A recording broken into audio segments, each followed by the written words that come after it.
Are you selling your home? This is what not to fix. I'm going to break it down for sellers to understand which upgrades are worth it and which aren't when selling a home. It'll help prevent you from sinking money into projects that won't pay off in the short term. So let's get started. When you're preparing to sell your home, certain big ticket upgrades often won't give you a strong return on investment. Here's what to skip or modify if you're going to be aiming for maximum value without overhauling your budget. People often ask me, should I get a pool installation? I'm going to say emphatically not. Why not? Pools are pricey in Nashville, where rock layers can drive up excavation cost. Pools generally return only 4 to 6% of the investment. It is worth it if you plan to stay in your home 10 or more years and you want it for personal enjoyment. However, if you're at the point of sale, definitely going to say no. They range from $30,000 to $70,000 and up, depending on rock and custom designs, so you just won't get a return on your money for that.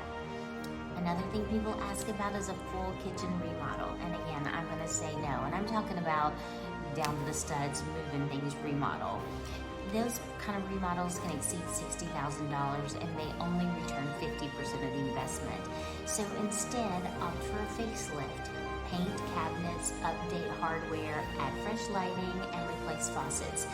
These things give it a modern look without the huge price tag to go along with it. So, another big redo that people ask about is a complete bathroom overhaul. And I'm going to again say no on that. Bathroom remodels are very expensive and you rarely recoup the full cost of that. So instead, again, just like your kitchen, minor updates like paint, lighting, maybe you need new flooring. That might be worth putting money into. Mirrors, grout cleaning can refresh the space without overspending. So a lot of things that you can do like that just to freshen up and make it look more modern. People ask a lot about doors. Should I change up my doors and put high-end doors? And I'm going to say no. Again, buyers rarely require top-tier doors. Replacing all of them can add up without significant return. Instead, again, freshen up what you have with paint or stain and updated hardware that gives it a modern touch. And then people also ask about replacing windows. Not necessarily.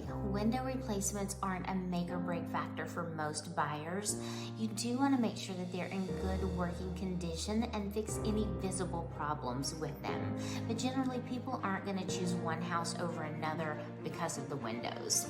So, people also ask me about roofs. So, is it necessary? If it is in poor shape, but I suggest that you have an inspector come out if you're worried about the roof, look at it, give you an estimate to repair, and is it worth repairing or replacing? You just have to look at what's important there, because you've also got to think about if you get dinged on that in the home inspection, it could cause you to lose the contract altogether, which is a much more expensive deal than replacing the roof. So, air conditioning units. Should I put a new air conditioner unit in?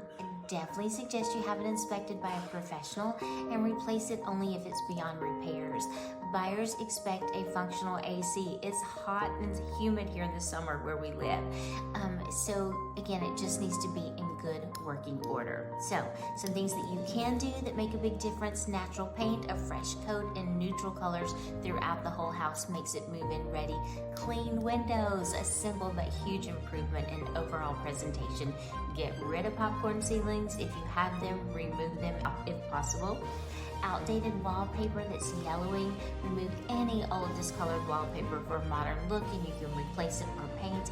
And then keep those tips in mind. It helps you focus on what matters. Buyers value a clean, well-maintained home over big, costly upgrades.